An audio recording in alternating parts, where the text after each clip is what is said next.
I already like this game. I think we can be a super sleuth. Oh, it's a Zeppelin. That's so noir. A mini game. Very AAA. We got company. Oh. Oh my god. They have a lot of health. They bleed ink. Or maybe the game's just black and white, yeah. It's a life wasted. You want to play Life Wasted? Well, maybe you get an achievement for doing it like 100 times or something. Alright, it doesn't work. It doesn't do anything. Oh, whoa, whoa. Can't make heads or tails of what's going on. Those guys are fast with the clubs. And the health potions do f*** all. This is a Martin Scorsese picture. But it's a video game. It began with a call. Routine. The call. Wanda from the Mouseburg Herald. Wanda. Mouseburg gets to breathe easy. Mouseburg. But that day, trouble is what I do. Trouble is what I do. Hey, what'd I tell you? Anthony, Paulie, Frankie. What, like some wacko waving a stale mozzarella stick in front of a bunch of bored middle-aged mice? Oh, That's what she said. Let's just say the officer guarding the backstage is intellectually innocent. I'll give it a shot. You gotta show your ID to the cop. And he's fucking stupid. What's going on? Mouseburg stinks. Which is to say, Mouseburg is a fucking shithole. How do you include the graphics of a 1930s cartoon in a modern first-person shooter? According to Fumi Games, placing 2D models in a 3D space is a good place to start. Not only does Mouse PI for Hire feature creative and beautiful graphics, but they also aren't so completely disorienting as to impede gameplay. A black and white filter isn't just a low-effort way to boost authenticity. It can actually make things difficult to see, so including one is a real consideration in terms of design. As much as I love Ghost of Tsushima, I think it has a terrible black and white filter that'll blind you and give you a sunburn. While Mouse also excludes color, very little of what's on screen is entirely black or white. These grayscale images offer the same vivid contrast one would expect from acid trips like Spyro. Furthermore, because these 2D assets are tantamount to cardboard cutouts in a 3D space, the images don't jeopardize depth perception.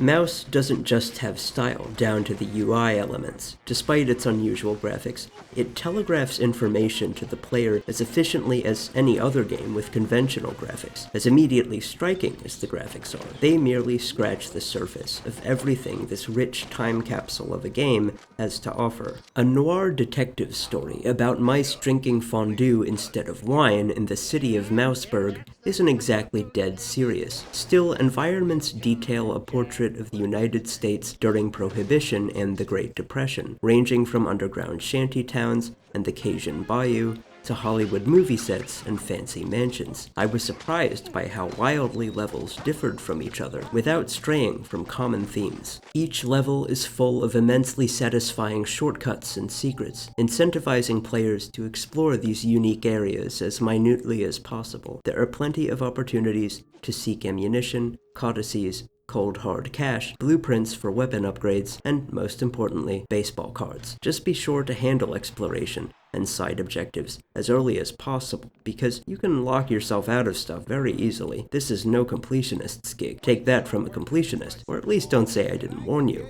The home base, hub world, levels, and safe houses work together to create a city with personality, mirroring our reality so directly as to let us fill the gaps ourselves. The narrative also makes environments feel more cohesive by weaving players so deftly among these individual components. Settings complement each other without neglecting to make logistical sense in the larger context of the story and the actual geography of the city. Stepping through a portal to hell was a little random, I guess, but at least there was an explanation. Detective Jack Pepper just had a magic friend. Pretty classic if you ask me. Mouse offers more of a story than its most immediate contemporary. Not that there's anything wrong with an anthropomorphic cup assassinating astrological zeppelins, problematic genies, and evil clowns in bumper cars, but as a noir-style mystery, Mouse needs real writing to bolster the overall experience.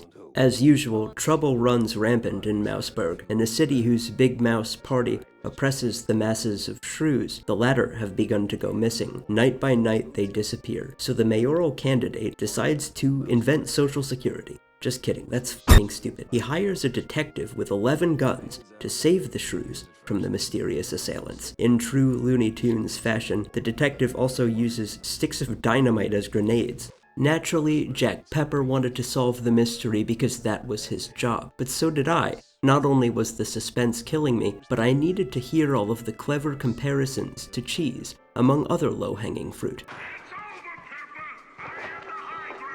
You were the chosen one. Toilet greatest people! Silly? Yes. Genuinely fun to watch unfold? Absolutely. A big part of my enjoyment came from getting to know the characters, such that I actually cared what would happen to them, Ubisoft.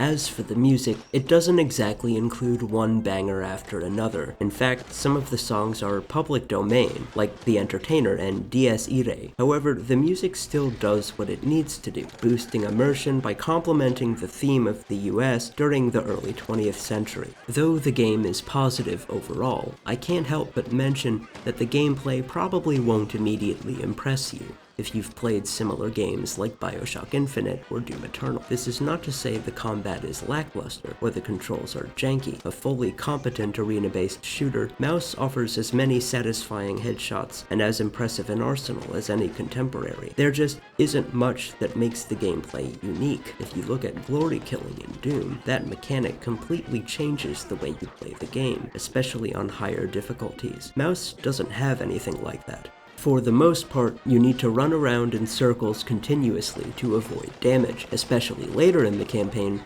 arenas will require you to weave among the minor health potions or armor packs that hide under bridges and taunt you from high shelves. Mouse's weapons actually parallel the weapons in Doom, except for a couple late-game ones, which I didn't find helpful. The very order in which you obtain weapons is reminiscent of Doom. You unlock the combat shotgun, then the machine gun, followed by the devarnisher, which is basically the plasma rifle, and so on. When I was about a third of the way through the game, something finally stood out to me. Similar to Cuphead, Mouse is full of bosses, all of whom are as distinct as the levels in which to find them. In fact, one of them was significantly harder than any other challenge in the game, which is to say they're pretty front and center. I won't speak for other FPS veterans, but I've certainly never seen so many bosses in an arena-based shooter. There's gotta be something to be said for that. Lastly, I concede that combat isn't over-the-top difficult. I recommend the Super Sleuth difficulty just because the game's not that hard. Though the combat may not be much to write home about, the mobility upgrades you'll earn throughout the game definitely make for decent platforming, working with the baseball card and lockpicking minigames to break up some of the monotony of arenas. Platforming also improves arenas insofar as they integrate platforming into each battle. Like Titanfall, some arenas demand players to perform a mixture of acrobatics and marksmanship. Far from a miracle of exceptional gameplay, Mouse remains a great experience that brings a lot of new stuff to the table. The amusing narrative adds a whole dimension of personality and American history that Cuphead ultimately lacks, despite its equally fervent exploration of similar themes. If this game were a cheese, it'd be Stilton, because Stilton kicks ass. Anyway, if you've had a rough day at work and you're ready to pour a glass of fondue, I recommend you hop on Steam to see what all the fuss is about. He said gabagool. Imagine that being your last words before you die. Gabagool! It's f***ing delicious.